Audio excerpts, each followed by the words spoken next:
The stars had watched humanity for 30 years, but humanity did not know this. Far beyond the edge of the solar system, past the cold darkness where no human telescope could see, a massive station floated in the empty void.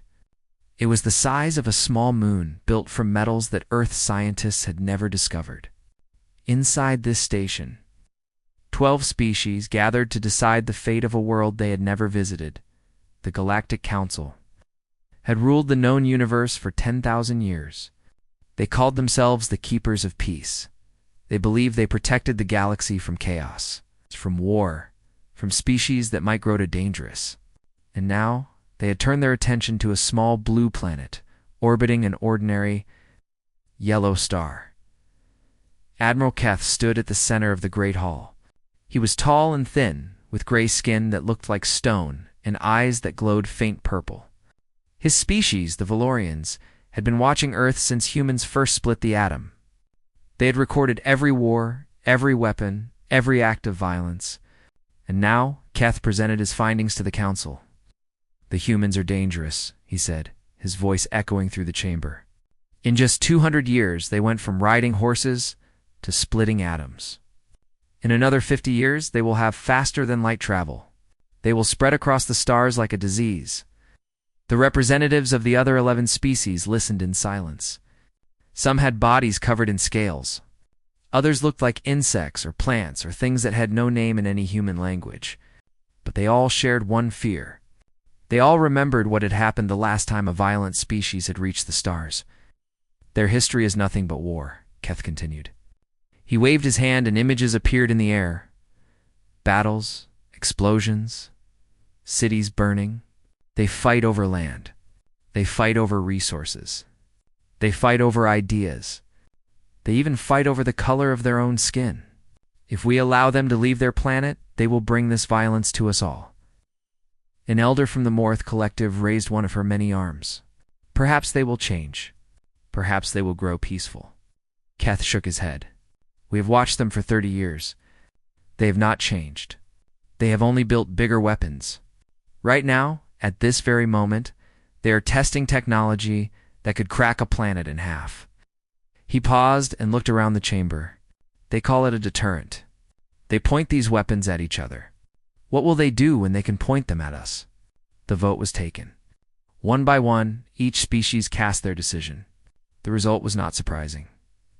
12 votes. All in favor, Earth would be cleansed.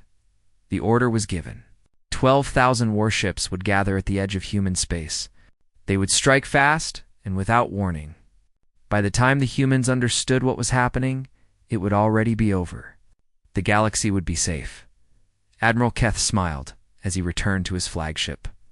In 17 days, humanity would be nothing but ash and memory. He did not know that someone was watching, deep in the mountains of Korea, inside a facility that did not exist on any map. Commander Parkday stared at his computer screen. His coffee had gone cold hours ago. His eyes burned from lack of sleep. But he could not look away from the data in front of him. "This is impossible," he whispered. The Deep Space Monitoring Array was a secret project, built to search for signs of alien life.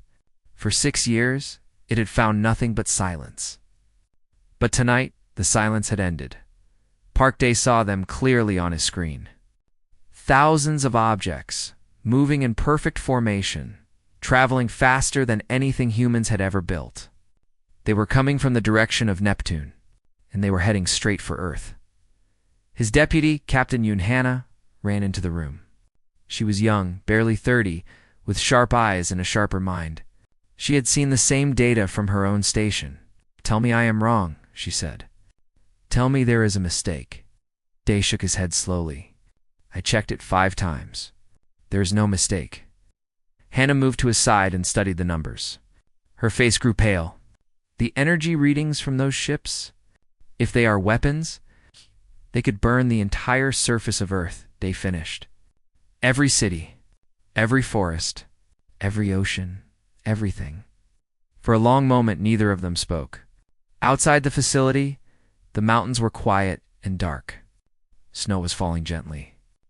Somewhere in the distance, a village slept peacefully, unaware that death was coming from the stars. "How long do we have?" Hannah finally asked. 17 days. Maybe less." Hannah closed her eyes. She thought of her parents in Busan, her younger brother in Seoul, her grandmother's small house by the sea. All of it would be gone. Everyone she loved would die. "We have to warn them," she said. "We have to tell the world." Day laughed, but there was no humor in it. "Tell them what? That aliens are real? That they are coming to kill us all? Who would believe us? Someone has to try." Day looked at her for a long time. Then he nodded. "You are right. We have to try. Even if no one believes us. Even if it changes nothing." He reached for his phone. "I will call the director. You contact the Americans. Maybe their satellites saw something too." As Hannah rushed to her station, Day paused. He looked out the window at the falling snow. In 17 days, this snow might be ash. These mountains might be craters. Everything humanity had built over thousands of years might be erased in a single moment. But Park Day was not a man who gave up easily.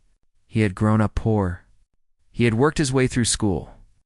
He had faced failure and loss and disappointment, and he had survived all of it. If humanity only had 17 days left, then they would make those days count. He did not know about Project Ashes. He did not know about the weapons hidden beneath the oceans. He did not know that some people had been preparing for this moment for years, but he would learn, and so would the Galactic Council. They had made a terrible mistake. They had looked at humanity and seen only violence, only chaos, only danger. They had not seen the other side of human nature. The side that built hospitals and schools. The side that created music and art. The side that stood together when everything seemed lost. They had not seen the side that fused to die in 17 days. They would learn the truth about humanity, and the lesson would cost them everything. The news spread like fire at first. The governments tried to keep it secret. They said the reports were false.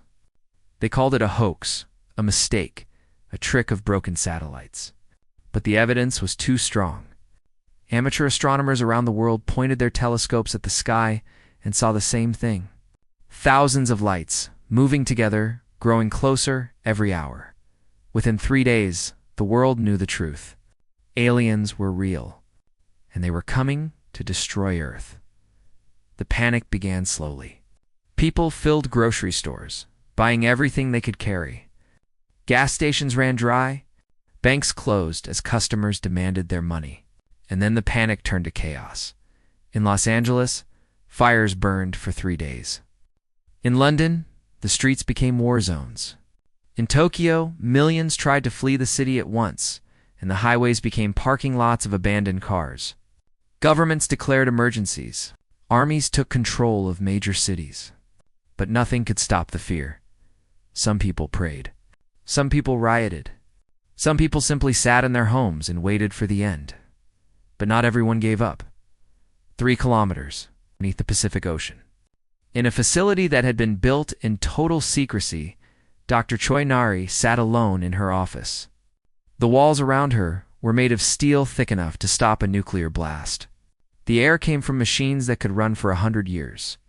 And on her desk sat a single red phone that connected to only 12 people in the world. She had been waiting for this call for 6 years. The phone rang. Nari picked it up before the first ring finished. "It is time," the voice on the other end said. "Activate Protocol 7. "Understood," Nari replied. She hung up and turned to her computer. Her fingers moved across the keyboard, entering codes that only she knew. Across the planet, hidden things began to wake up. In the desert of Nevada, a mountain that had been silent for decades began to hum with power. In the frozen waters of the Arctic, submarines carrying weapons that no government had ever admitted building rose toward the surface. In orbit around Earth, satellites that everyone thought were dead suddenly came alive, their targeting systems locking onto the approaching fleet. Project Ashes was humanity's last secret. It had started 10 years ago when a fishing boat found a piece of alien metal floating in the ocean. Scientists studied it and realized the truth. Humans were not alone. and whoever else was out there had technology far beyond anything on Earth. Some leaders wanted to announce the discovery. Others wanted to hide it. But a small group made a different choice. They decided to prepare. For 10 years, they had built weapons in secret. They had dug tunnels and bunkers deep underground. They had created an entire hidden world beneath the surface of Earth, and they had waited for the day when their preparations would be needed. That day had come in Seoul. Sergeant Kim Tae led his soldiers through empty streets. The city that had once held 10 million people was now a ghost town. Most civilians had already been moved to the underground shelters, but some had refused to go. Tae stopped in front of a hospital. The lights were still on. People were still moving inside. He found his sister in the emergency room. Kim Bora was a doctor, and she had not slept in 3 days.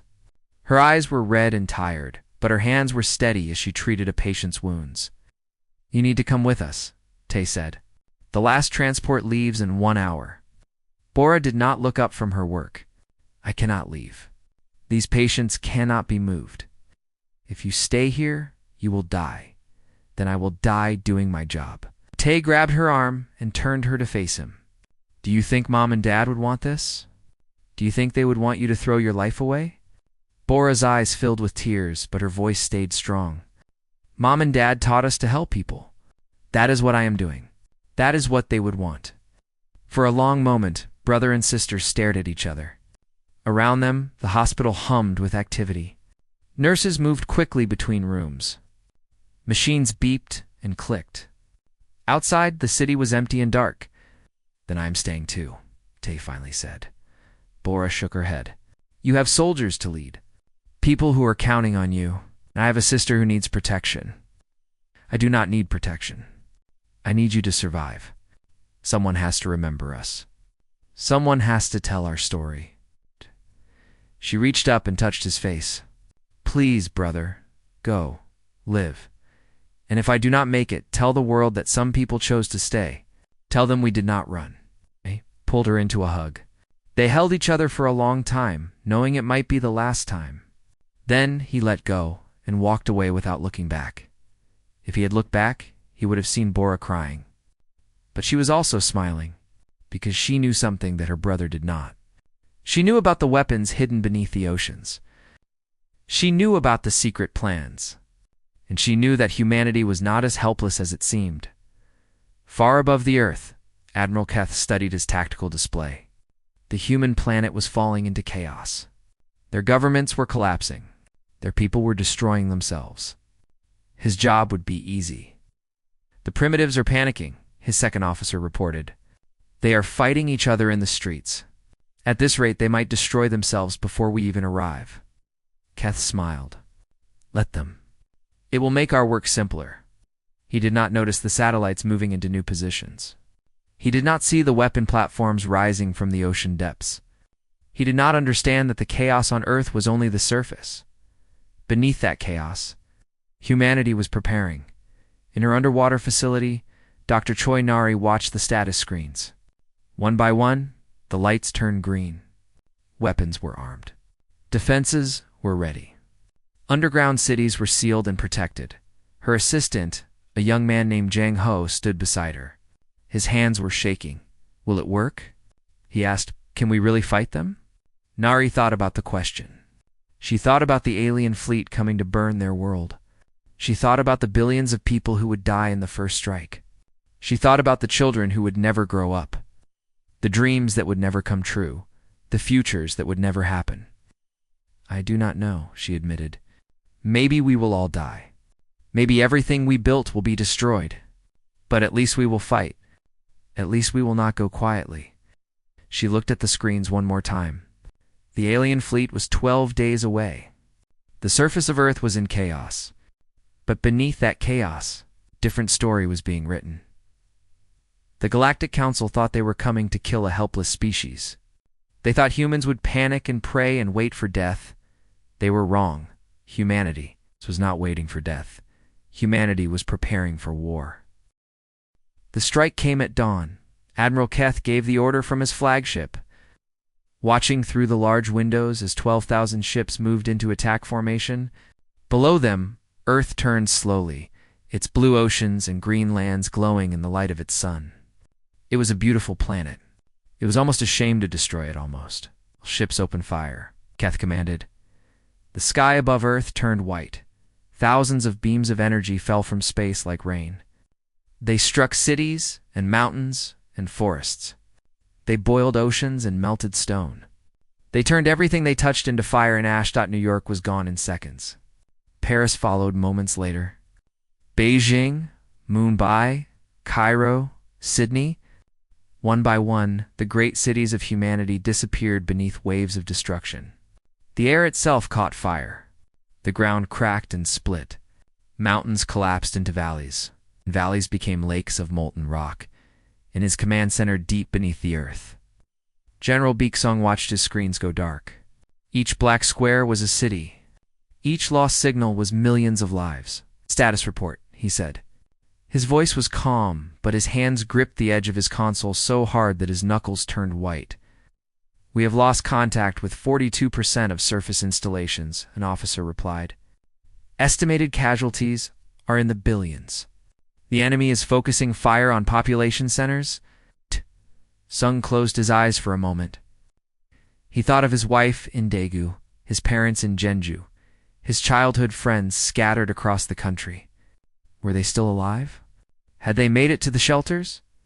Or were they already gone, burned away by fire from the stars? He opened his eyes. There would be time to mourn later. Right now, he had a job to do. Are our weapons ready? He asked. Yes, sir. All platforms are armed and waiting. Sung looked at the screen one more time. He watched the alien fleet pour fire onto his world. He watched everything he loved burn. Then he gave the order that would change the galaxy forever. Fire everything. And above the battlefield, Admiral Keth was smiling. The attack was going perfectly. Human defenses were weak and scattered. Their weapons could barely scratch his shields. In a few more hours, the surface would be completely sterilized. His mission would be complete. Then his ship shook violently, and alarms began to scream. What was that? Keth demanded. His officers stared at their screens in disbelief. Sir, we are under attack. Multiple contacts rising from the planet's surface. They are targeting our ships. It is impossible. The humans do not have weapons that can reach us. Another explosion rocked the flagship. Through the window, Keth saw one of his escort ships crack in half, fire and debris spilling into space. Sir? The weapons are not human design. They appear to be our technology. They are using our technology against us. Keth's blood went cold. Across the battlefield, the impossible was happening. From the oceans of Earth, massive platforms rose into the sky, launching missiles that moved faster than any human technology should allow. From hidden bases in the mountains, beams of energy shot upward, punching through alien shields like paper. And from orbit, the satellites that everyone thought were dead opened fire with weapons powered by captured alien reactors. Lieutenant Yuna gripped the controls of her fighter as it launched from an underground hangar. She was 26 years old. She had trained for 3 years in secret, learning to fly ships built from stolen alien technology.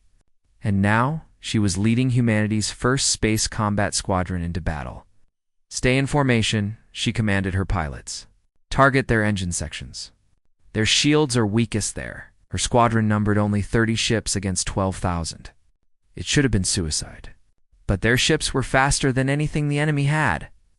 Their weapons were copied from alien designs and improved by human engineers. And they had something the aliens did not expect. They had nothing left to lose. Yuna dove her ship between 2 massive alien cruisers, firing as she went. Her shots struck true, and one of the cruisers began to list to the side, smoke pouring from its engines. Around her, her pilots did the same, darting through the enemy fleet like wasps attacking a bear. This is for my mother, one pilot said as she destroyed an enemy. Turret.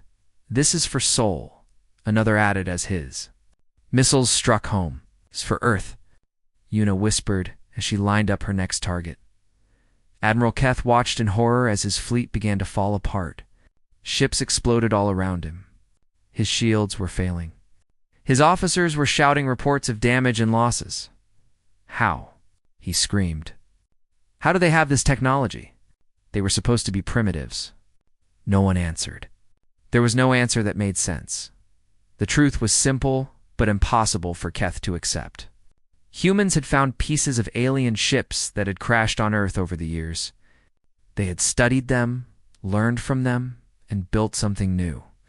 They had taken alien technology and made it better. They had prepared for exactly this moment, and they had hidden everything until it was time to strike. The battle lasted for 3 days. It was not easy. Humanity paid a terrible price. Millions of soldiers died in the fighting. Cities burned even after the counterattack began. The surface of Earth became a scarred and broken place. But slowly, the tide turned. Human swarm drones, numbering in the millions, overwhelmed alien point defenses. Human missiles, tipped with captured antimatter, destroyed ships that had been considered invincible. Human pilots, fighting with desperate courage, struck again and again until the enemy began to retreat. On the 3rd day, Admiral Keth's flagship was captured. General Sung himself led the boarding party, fighting through the corridors of the alien vessel until he reached the bridge. Keth was sitting in his command chair when Sung found him. The alien admiral looked broken. His eyes were empty. His hands hung limp at his sides. "You're supposed to be weak," Keth said. "You were supposed to be primitives. Easy to kill. Easy to forget." His Sung stood before him, his uniform torn and bloodied from the fighting. Behind him, human soldiers secured the bridge. "That was your mistake," Sung replied. "You looked at our history and saw only violence. You did not see what else we are, and what are you." Sung thought of his wife, still alive in the shelters. He thought of the soldiers who had died beside him. He thought of the billions who had been killed in the first strike. "We are survivors," he said. "We have faced ice ages and plagues and wars that killed millions. We have survived everything the universe has thrown at us. And we will survive this too." Outside the window, the remnants of the alien fleet were fleeing into deep space. Of the 12,000 ships that had come to destroy humanity, fewer than 200 escaped. The rest were debris. The battle for Earth was over, but the war was just beginning. The first thing people noticed was the silence. For 3 days, the sky had been filled with fire and thunder. Explosions had shaken the ground. The roar of engines and the scream of weapons had been constant. But now, on the 4th day, there was nothing.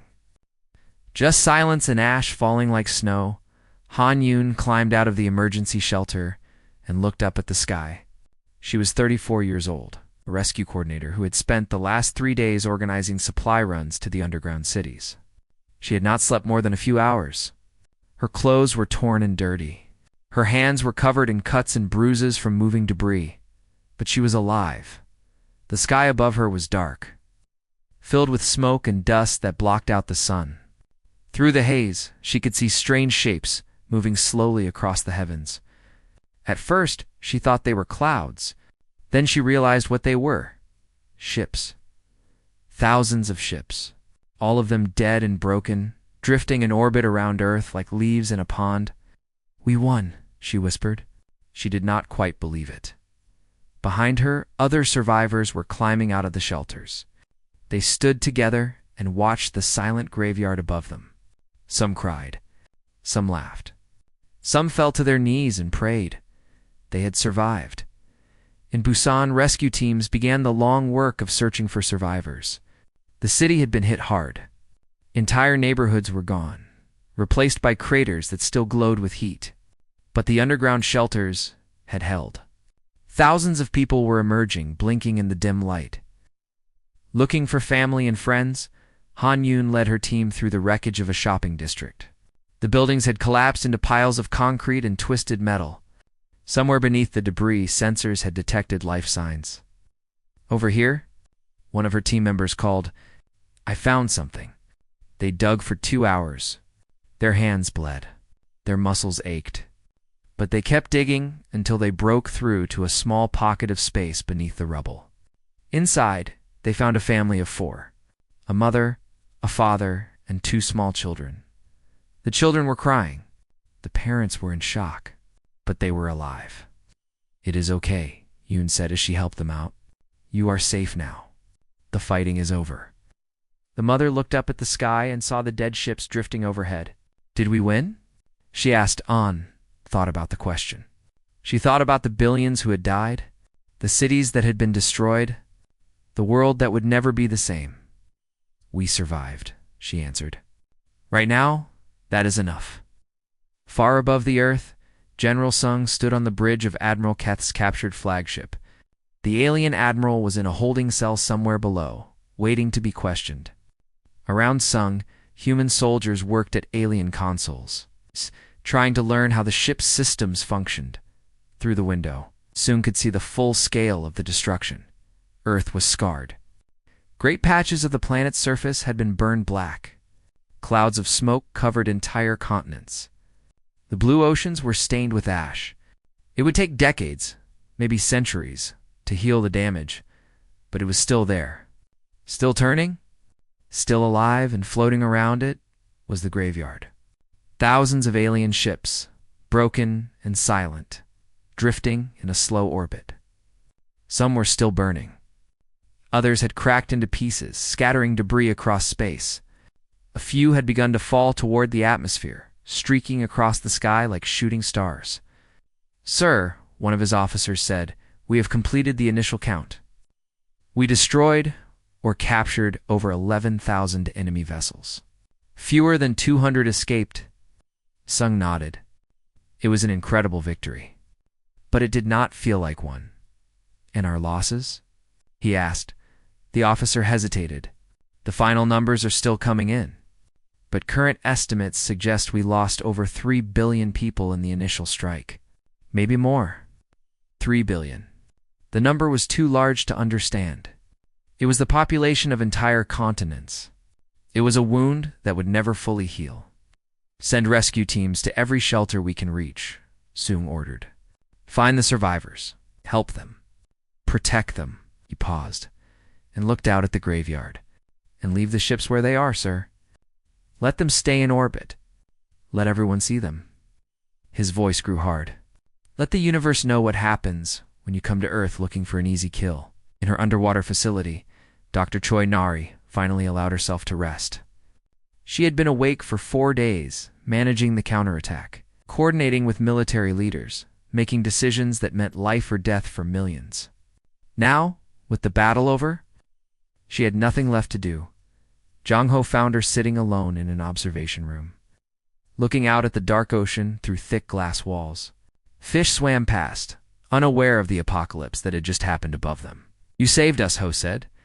"Project Ashes. Your weapons. You gave us a chance." Nari shook her head. "I gave us a chance. The soldiers won the battle. The pilots, the engineers, the workers who built everything in secret for years. Everyone who fought and died up there." She closed her eyes. "I just pushed buttons. Still, without you, we would all be dead. Without me, someone else would have done it. Humans always find a way. That is what we do." She opened her eyes and looked at him. "The real question is what happens next." "What do you mean?" Nari stood and walked to the window. "The aliens did not come from nowhere. They have a government, a council. They voted to destroy us. And now we have beaten their fleet." She turned to face him. "Do you think they will forget? Do you think they will leave us alone?" Ho had not thought about that. He had been too focused on surviving the present to worry about the future. "They will come back," Nari continued. "Maybe not today. Maybe not this year. But eventually, they will come back. And next time, they will bring a bigger fleet. More ships. Better weapons. So what do we do?" Nari smiled, but there was no warmth in it. "We get ready. We rebuild. We learn from the ships we captured. And we show the galaxy that Earth is not a planet to be bullied." She walked to a console and began typing commands. On the screen, blueprints appeared. New ships. New weapons. New defenses. "They wanted to kill us because they thought we were dangerous," she said. "They were right. But they made one mistake. What mistake? Nari looked at the screen, at the plans for humanity's new fleet. They let us live. Above the earth, the graveyard drifted in silence. Broken ships caught the light of the sun and shone like twisted stars. On the surface, survivors looked up and remembered. Children asked their parents what the strange lights were, and the parents told them stories of the day the aliens came to kill humanity, the day humanity refused to die. Years later, people would build telescopes just to look at the graveyard. It became a monument, a reminder, a warning. Every human child learned its lesson. The universe is not kind. The universe is not safe. But humans are not victims, and anyone who forgets that will end up among the dead ships, floating forever in Earth's shadow. 1 year passed. Earth was still wounded. Great scars marked the surface where cities had once stood. The sky was still gray with ash that would take years to settle. Rivers ran black with debris. Forests had become deserts. The world that humans had known was gone forever, but a new world was being built in its place. The underground cities had become permanent homes for billions of survivors. Engineers worked day and night to restore power and water and food production. Farmers learned to grow crops in artificial light. Doctors treated the sick and injured. Teachers gathered children together and continued their lessons, because humanity's future depended on knowledge and in orbit. Something new was rising. The shipyards worked without rest. Using captured alien technology and human creativity, workers built a fleet unlike anything the galaxy had ever seen. Ships made from alien metals and powered by alien reactors, but designed by human minds. Weapons that combined alien science with human determination. A navy that would make the Galactic Council think twice before ever threatening Earth again. Park. Day stood at the center of it all, the man who had first detected the alien. Armada was no longer a commander hiding in a mountain facility. The world governments had chosen him to speak for humanity. They called him ambassador, but he did not feel like one. He felt like a simple man who had been given an impossible job. Today, that job would reach its most important moment. The quantum communicator was humanity's newest achievement. Built from technology, recovered from Admiral Keth's flagship, it could send messages across the galaxy in seconds. And today, for the first time, it would be used to contact the Galactic Council directly. The broadcast room was small and plain. Just a single chair facing a camera. No decorations, no flags, no symbols of power. Day had insisted on that. He wanted the council to see him as he was, human. Nothing more and nothing less. "Are you ready?" asked Yunhana, his old deputy, who had become his closest advisor. "No," Day admitted, "but I will do it anyway." He sat down in the chair and faced the camera. Somewhere across the stars, 11 species were watching. They had lost one of their members when the Valorian fleet was destroyed. They had lost their best admiral.